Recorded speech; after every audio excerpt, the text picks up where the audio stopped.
Love that. Splendid. Wait for a minute here. Wait for everybody to get in.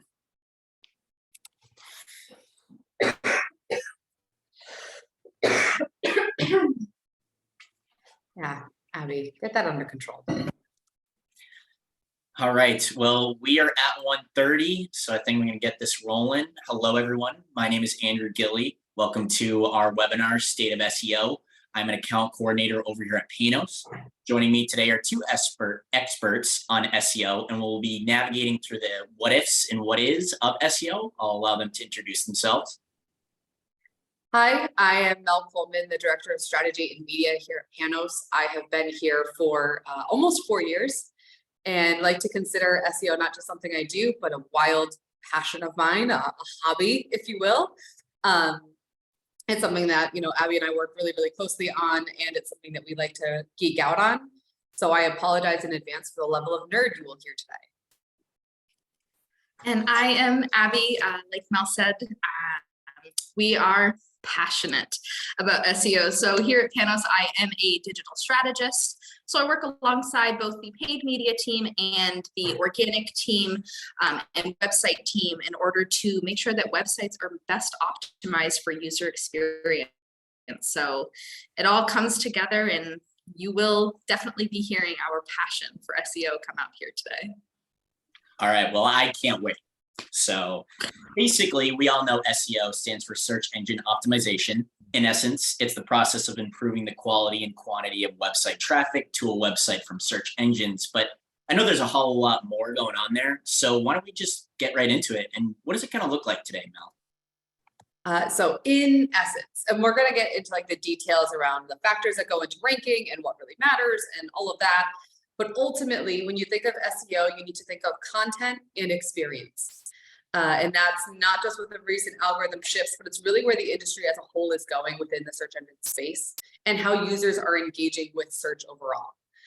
So when it comes down to search in general, it's all search engines have consistently said with Google primary, we're going to reference Google a lot, and it's because they account for, Abby, I think 87% of search traffic on average. So Google's like, make your users happy. And fortunately, they gave us a really fun illustration for this, a kind of visual journey, if you will. And that's to say, if you were to get the best meal of your life, right? Best meal of your life from a food truck, and that same exact meal from a 5-star restaurant, which one would you trust more? And which one, when you go to make that recommendation, would your friends and family trust more? Are they going to actually believe you when you say the best meal of your life came from a food truck? Probably not. And so you have to really be honest with yourself about your website. There's a lot of emotions tied into how a website is designed and how it's looked. We know some institutions have had the same website for 10 years. And at that point, it's a baby, it's a child. It's like, oh, this is something that's mine. But it's not, it's a digital branch. And that experience matters for your consumers who are aging as well. And we have Gen Alpha coming up too. So we really have to be mindful of what that experience looks like and the content within it. Gotcha. And two, so how does SEO even get determined? Like, how does that whole process work? Yeah, so this process and the general process of SEO is not just, we'll do this one thing and all is well. There are hundreds of signals and factors that determine whether or not your website is even optimized enough to even show up on the search engine result page. And year over year, these factors change constantly due to algorithm updates and also just the advance of technology and machine learning. Every single month, there are new factors and new determining signals. And really, SEO determination is the first step or the first kind of roadblock in the long, long road of, can I rank? Is my website even going to show up on the search engine result page? So instead of me sitting here listing the hundreds of factors that will impact your website, there is a three kind of main common sections that all of these factors have to do with. And those are called the 3 C's. And what these 3 C's are, it's code, credibility, and content. So really, these 3 aspects make up every single part of your website. So code meaning, is your backend technical code up to par? Are you meeting best practices? From a content point of view, do you actually have content written on your website? It sounds silly to say that, but if you only have a sentence or two on your website, when Google's bots, or really any sort of search engine bot, goes and crawls your website, they're going to say, nah, they don't have much to say. They don't have something significant to say. So really making sure that the actual content on your website is significant. Also taking into account the Flesch-Kincaid readability score. Average reading level for the United States is 6th grade.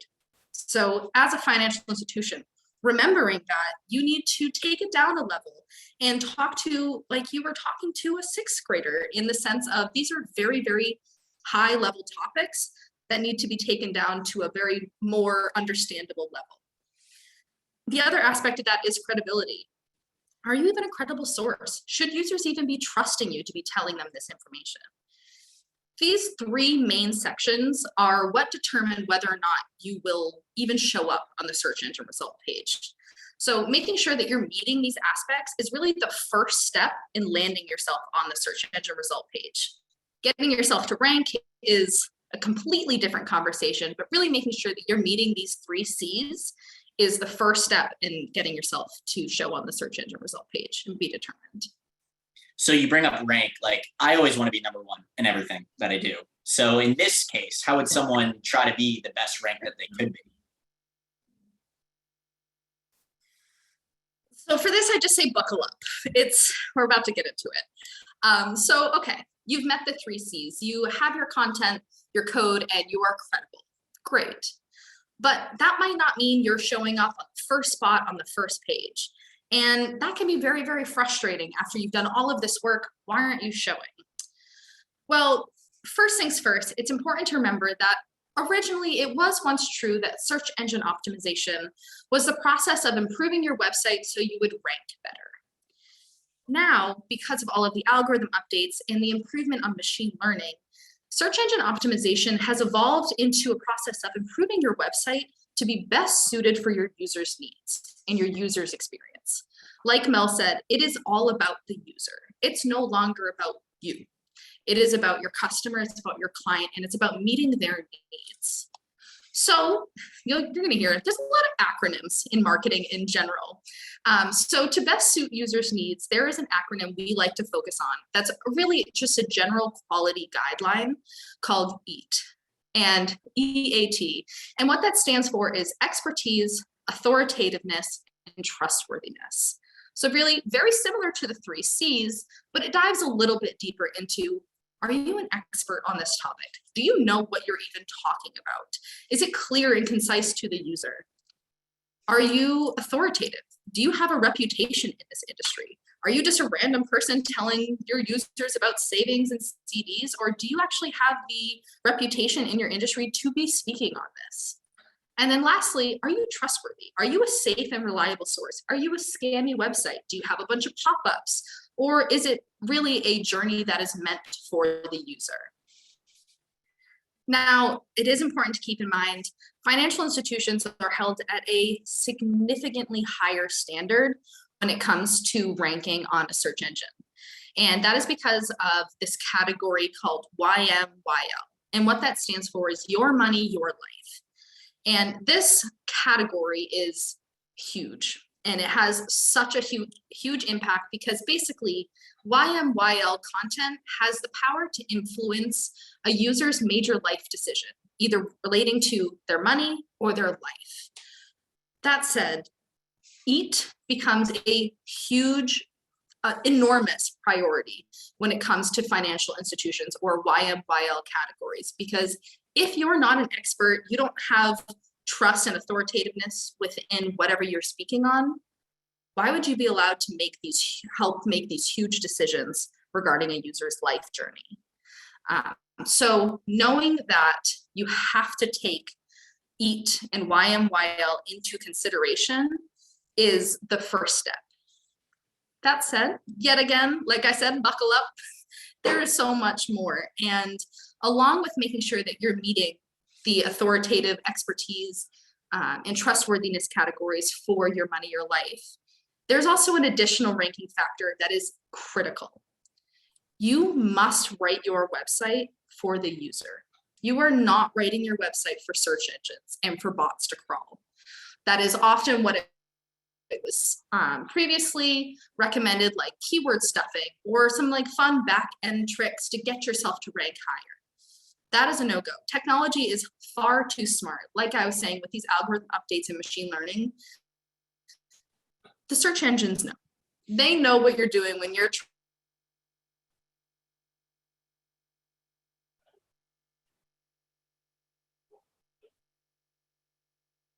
I think Abby's just loading you're in. probably not going to rank on the first page. Abby, I think we might be losing you a little bit. And we may have lost you. Well, she gave a lot. She gave a lot of a lot of information there. Got right in there. And really, I mean, ultimately, she said what we were hoping for in that EAT and YMYL. And authoritativeness and trustworthiness, there's a lot of different ways to get that kind of underway. Authoritativeness, this is where you have to have a backlinking strategy. It's, do other people point to you? Do they link back to you? They can't do that if you're not saying anything. If you have the same content that you've always had on your product pages, why does anybody need to link to that? So what value are you adding to their lives to help them make that decision? You cannot make it for them. So you have to give them enough to know that they can make that informed decision on their own. And that's how you really build up the authoritativeness and trustworthiness of your site, as well as ongoing security measures. So there's a lot of different factors that really go into this, but these are the high level ones. We didn't also come up with these acronyms. They're ones known in the industry. So even though Panos and marketing in general is known for so many different acronyms, these are ones that are truly kind of in the search engine space, really well known across the board. Well, I mean, you can't forget. That's going to be a simple one to remember. Yeah. But there is a lot going on here. So how does one even get like started with all this? Like, where do you go from having all these acronyms and all this knowledge? Yeah. So first things first is an audit. And this is something where you have to, and I mention this because especially everyone on the Panos team, everybody that has worked in the website space knows that institutions get very defensive of their existing website. You get very defensive of your content. And it's because you're like, I put my heart and soul into this last time. It didn't make it wrong then. It was often probably a very right decision, but it's not then anymore. Time has changed. The algorithm itself, the search engine algorithms itself, they update daily with then kind of more major updates happening monthly and even a couple times a month. And then a few times a year, there are major updates that occur within the algorithm itself. And then every few years, sometimes a little bit more often than every few years, there's an algorithm shift. That's something that we saw just at the end of the summer. And that was also just kind of another little update to that, which was the helpful content update. And that's something that you always have to be ready for. So even though your site was great in 2018, it's 2022 now. The world has evolved. The way that we use technology across the board has evolved. So you cannot view your site in the same or through the same lens as when it was built. You have to be honest with yourself. That audit too needs to take into account on page, on site, kind of visible content and visible design and imagery and technical content and that back end code that Abby was referring to. Because really both things matter. And this is where the means, the mechanisms with which you do an audit truly need to be weighed appropriately above and beyond budget. Because if you're going to go in and say, I'm only going to spend X amount on a budget, and they'll just tell me what keywords I need to be ranking for. To rank, as Abby has already explained, to rank includes technical content.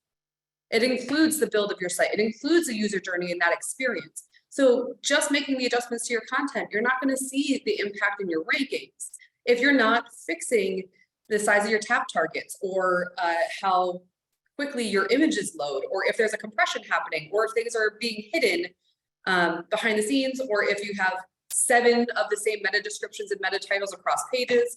There are so many things that go into it that a simple audit would miss, and therefore it's not paying the dividends that it should.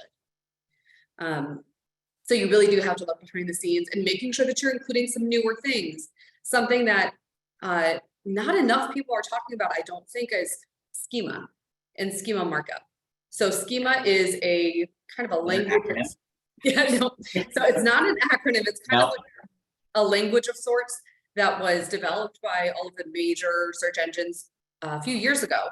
And ultimately what it allows bots to do is understand chunks of content.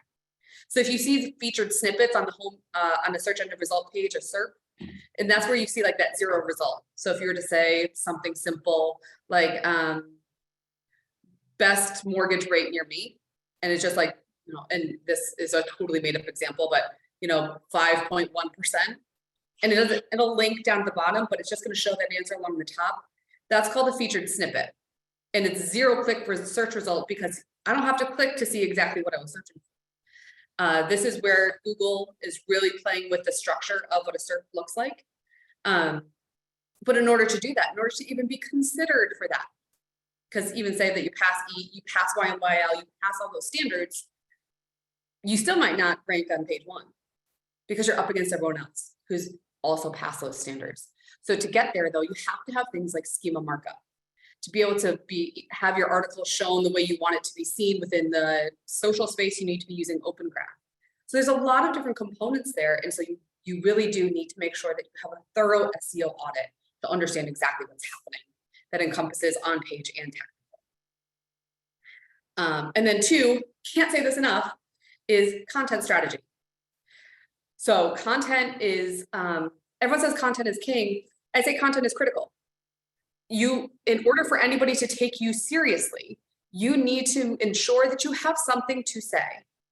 And the first thing that kind of comes to mind for a lot of people whenever we're like, oh, like you need a blog, because a content strategy for them equals blog, and a lot of times it does. It doesn't mean that you have to post daily or weekly, not even monthly. You have to post consistently. You have to be, again, trustworthy. Like, I know that XYZ Bank is going to put out an article on the first Tuesday of every month or on the first of every. That's fine because it should be achievable and maintainable. There is so much to be said in the banking space, in the credit union space, but it's because, again, 6th grade level for that Flesch Kincaid reading scale, but also explaining what things mean. We take things for granted so much in this space where we understand exactly what any kind of a product means. You know, like we get it, like we understand what it means when the Fed changes the rate. We understand how a HELOC is used. We understand the difference between a money market and a CD and why I would have one versus the other. Most consumers do not. And that's not even just talking generationally, because banking systems in other areas of the world do not act the same way that we do here. And so in order for us to reach every different component of our individual markets, we need to be speaking their language. And that's saying, what is a HELOC? Like actually breaking it down, saying something, explaining what equity means. And I've used this, so I apologize for the clients that I have that are here now, but you know, for a home equity, why am I going to, if I don't know that I have equity in my home, why am I going to pay a $400 or $500 appraisal fee just to find out that I don't meet the 80-20 loan to value standard, or the 90-10, or the 75-25, whatever it is, but helping to really break that down. In my opinion, everyone should have an entire series about HELOCs. I think that they are one of the greatest products to have and the least understood. Nobody gets it, and it's terrifying, and you feel uncomfortable to have to ask it out loud, but we know definitively people are searching it. So why aren't you answering questions on your site? That's an easy win. And again, maintainable, you know it, simple, easy.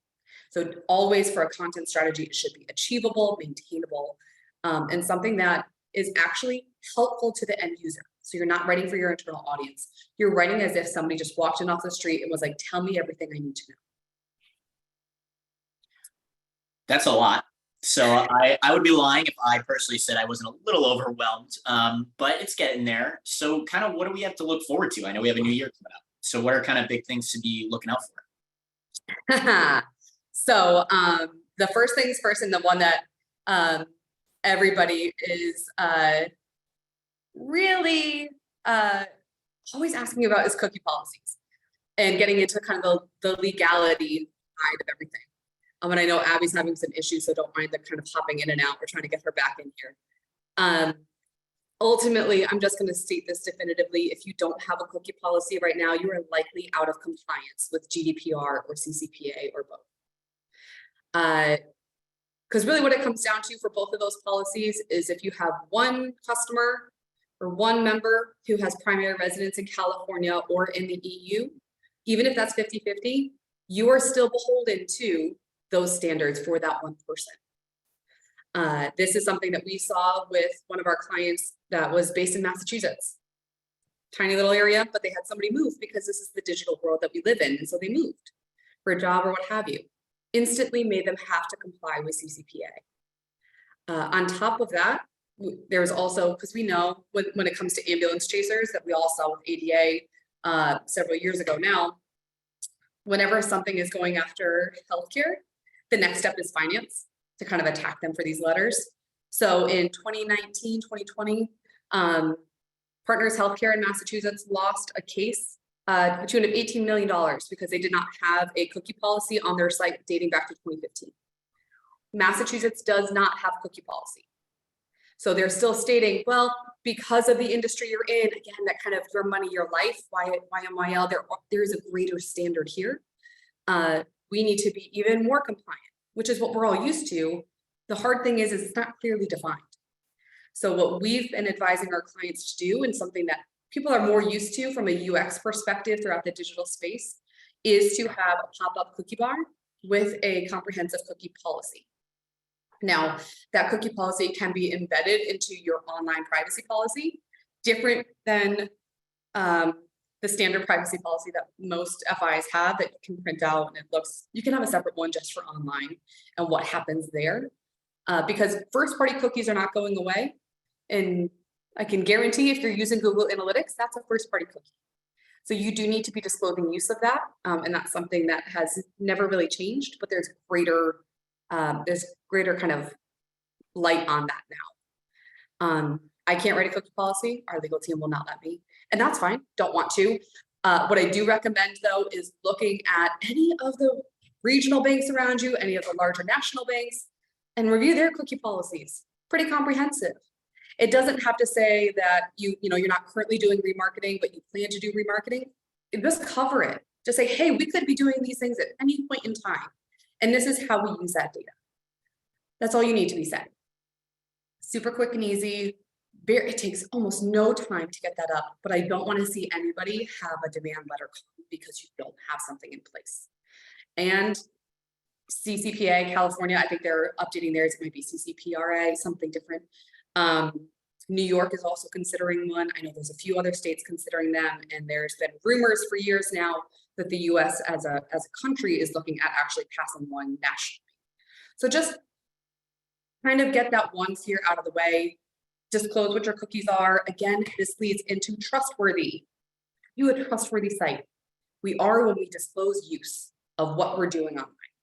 So, and all of these things really lean into that experience and making sure that people feel comfortable with engaging with us online. And so after cookies and legal, there's, and I wish Abby was here to kind of be the bearer of bad news on this one. There is, she went to an SEO conference, and out of that, there was a Google kind of insider there and said that there's likely a new approach to search engine result pages or SERPs coming. And that is to say that, because nobody really goes to the fourth page of Google, fourth page and beyond. So the first 3 pages are going to continue to be the same. It's just going to say, like, if I'm looking for best checking accounts near me, it'll show me 3 pages of that. But then it could be from page 4 and beyond, similar searches. So instead of saying more of the checking account results, it would then say, oh, people who also search checking, we're also interested in savings, or we're also interested in credit cards. And it would show that instead. What ultimately that means is that we need to have better content. We have to have everything up to the latest standards. And we also need to indicate prioritization of crawling to Google. This is to say that you will have, and this is something we're actively trying to implement on our end for 2023 as well, 2 sitemaps. One that would be indexed and one that would not be, kind of like a secondary indexation, indicating to Google saying, hey, no matter what kind of crawl parameters you have, I need you to crawl this indexation sitemap, the one that we're going to really prioritize, and that should be like top 15, 20 pages. You're like, yes, this has to be done. And then that secondary sitemap is like, if there's time, please crawl these. It doesn't mean that you won't show up, but it's helping to ensure that your top level pages that you want, that you need to rank for, will actually have a greater chance of being. So I panicked when I was doing that. And then we were fine. We have a plan, Reasonably so. but panicked. Absolutely. Well, I think there's a lot going on, and obviously there's a lot of things to be done. So how would we keep up? You know, how am I going to be ready to know what's going on throughout the year? What's like the best forms of, you know, places I could go to get this information? Well, one, always be part of the Panos newsletters. Hi. Yeah. Beyond that, my favorite newsletters are Search Engine Journal, Search Engine Land. From a technical perspective, is Simo Ahava's Simmer. Simo Ahava is brilliant. So if you're ever looking for technical marketing support, his whole community is incredible. And then there's also a bunch in media also follow Marketing Brew. That's a kind of great one for high level. But Search Engine Journal and Search Engine Land both have great Google insiders.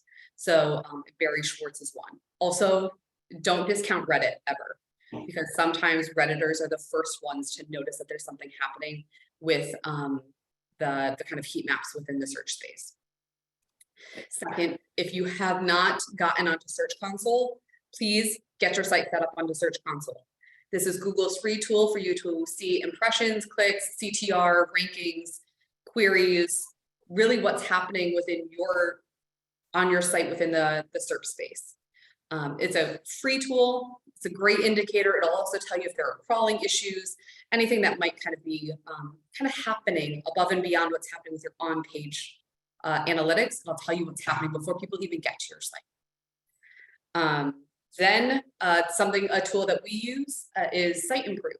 So we offer SEO and ADA remediation and monitoring packages, but you can also get them directly from Site Improve just for the monitoring piece. And this is really what I like about Site Improve, because there's a ton of tools to be able to do this, but Site Improve will also, it'll tell us a lot of the content and technical pieces that are needing to be fixed. So, and it's not going to tell me, wow, like this content isn't ranking great. It'll say, wow, there's a lot of duplicate content here, or these meta titles are the same that I'm seeing here, or this is being truncated. So it's ways for us to really tighten up everything that we possibly can. Again, there's a ton of tools out there for SEO. Please vet them. Just with anything else, vet them, ask the questions, read the reviews, really make sure that you are getting a holistic view of your site if you're going to invest. And then finally, you should have a pulse on your site. So you should understand what's happening within your Google Analytics space and be able to say, yes, this is normal traffic. This is not normal traffic. We had a spike here. Why is that spike happening? Or why is that dip happening? My kind of poster child for needing to understand this is in 2019, we had a client who had a very old site, and they hadn't, they were still kind of like weighing the numbers, not really sure if they wanted to do a new site yet, they wanted to invest in a new site yet. When I tell you they needed one, they needed one. And then Google let out the June 2019 core update. And again, YMYL industries are hit the hardest. So whenever an algorithm shift or update happens, it's going to impact finance and healthcare. And so in that update, they lost 30% of their organic traffic and they never regained it. You have to take this seriously, because we know organic leads is the driver of the most of your conversions ever. Paid is great and will supplement everything. It'll do so many great things for you. But if you cannot match it on the organic side, you are actually asking for people to not come to you. You're asking to not have customers. You're asking to not have business. So your organic space needs to be up to par. It's not just saying that from a marketing standpoint, from a business standpoint, you can't afford for it not to be. So please understand your traffic. And if you need help understanding your traffic, please find a partner who can help you to do so. Awesome. Well, there was a lot, and it was tons of things to feed in and tons of things to understand. And I know there's only more to learn and more to come as the future goes on. I think that is most of kind of the big things for today. So I appreciate you helping out. I know we lost Abby along the way, but we appreciate her being here too. And everyone else who is joining the call today. If you have any further questions regarding SEO, you want to talk about it further, if you have specific questions you are looking for, feel free to reach out to Melanie, as well as Abby, M. Coleman at panosmarketing.com and A. Fitzgerald at panosmarketing.com. Thank you so much for your time today, and have a good one. And happy holidays. Yes, thank you. Happy holidays. Bye.